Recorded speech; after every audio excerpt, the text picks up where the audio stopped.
MLA यहाँ क्या कर रही है? आज 28 जनवरी को महिमा रेप एंड मर्डर केस की फाइनल हियरिंग होने जा रही है। जनता महिमा को सपोर्ट करने के लिए अदालत के बाहर प्रोटेस्ट कर रही है। अब देखने वाली बात ये है कि अदालत वीरेंद्र को सजा देती है या फिर उसे इस केस से बाइज्जत बरी करती है, क्योंकि वीरेंद्र बिजनेसमैन प्रसाद कुमार के बेटे हैं।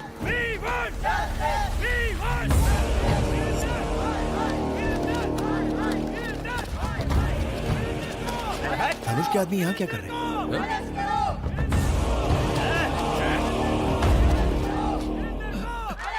मैडम, हमारे वकील साहब अभी तक नहीं आए।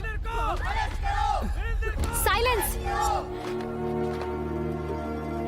मूर्ति जी, अब तक लॉयर क्यों नहीं आया? मैंने सुबह से उनको कई फोन किए, लेकिन वो मेरा फोन उठा ही नहीं रहे। उनके घर पे भी ताला लगा है। रिश्तेदारों को भी उनके बारे में कुछ पता नहीं है। समझ में नहीं आ रहा मैडम वो कहाँ चले गए। चाचू, एमएलए तो काफी टेंशन में लग रही है। चलो।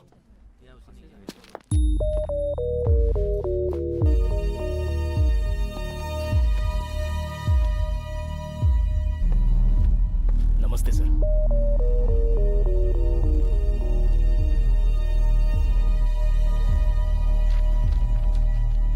हियरिंग का टाइम हो गया है। आपका वकील अब तक क्यों नहीं आया है? पता नहीं साहब। तो आपकी तरफ से एविडेंस कौन पेश करेगा? सारे एविडेंस लॉयर के पास है साहब। कोई वकील नहीं और कोई एविडेंस भी नहीं। इस तरह आप कोर्ट का कीमती वक्त बर्बाद कर रहे हैं और कुछ नहीं। इसलिए मैं इस केस को डिसमिस। एक्सक्यूज मी सर, हमें लीव ऑफ एब्सेंस ग्रांट कीजिए। मैं इसकी अथॉरिटी आपको नहीं दे सकता। वकील चाहिए। चाचा उठो, केस आप लड़ेंगे। उठ जाओ। ये क्या बक रहा तू? डिसाइड हो गया। चलो ऑफिशियल अनाउंसमेंट करो। लेकिन शुरू कैसे करूं? लीव ऑफ एब्सेंस मांगो। और एविडेंस का क्या? एविडेंस आ जाएगा। सबूत और गवाह लाना मेरा काम है। चलो। योर ऑनर, मेरा नाम श्रीपति है। ये केस मैं टेक ओवर करता हूं। लीव ऑफ एब्सेंस ग्रांट करें। आपके पास कोई एविडेंस है? किस बिना पे लड़ेंगे आप? इनको केस लड़ने दो, इनको केस लड़ने दो, इनको केस लड़ने दो। वीरेंद्र को फांसी दो, वीरेंद्र बलात्कारी है, वीरेंद्र को फांसी दो। साइलेंस।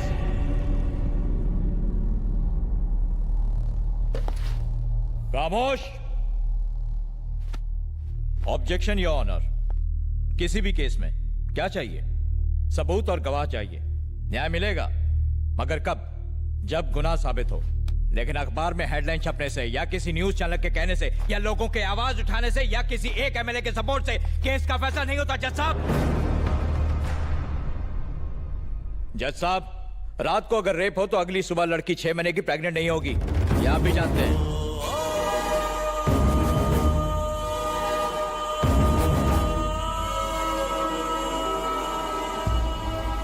प्रेग्नेंट? यस, आप इसे रेप कह रहे हैं। जिस दिन रेप हुआ शी वॉज 6 months प्रेग्नेंट। ये रही पोस्टमार्टम रिपोर्ट। लड़की का चाल चलन ठीक नहीं था। उसे एक नहीं 10 बार होटल के रूम से कांस्टेबल ने गिरफ्तार किया था।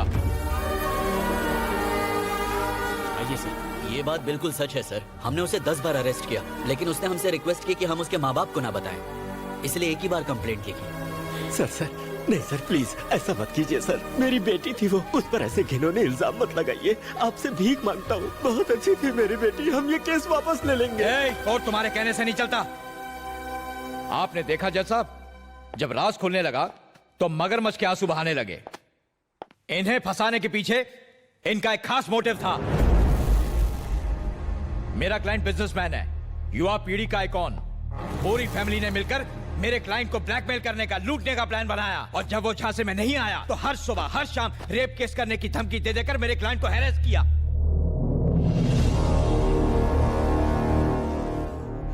इनकी बेटी धंधा करती थी, वीरेंद्र को ब्लैकमेल करके उससे मोटी रकम ऐंठना चाहती थी। सारे एविडेंस भी यही कहते हैं। और ये ना सिर्फ मेरा दावा है, this is the only truth.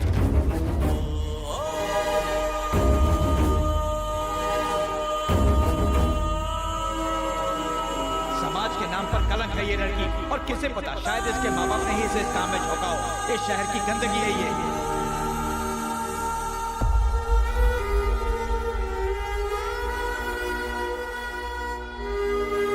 ऐसे लोगों को इस समाज में रहने का कोई हक नहीं है जज साहब।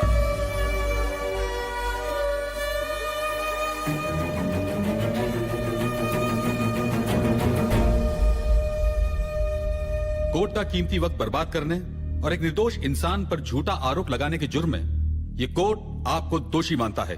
The case is dismissed. चला जा।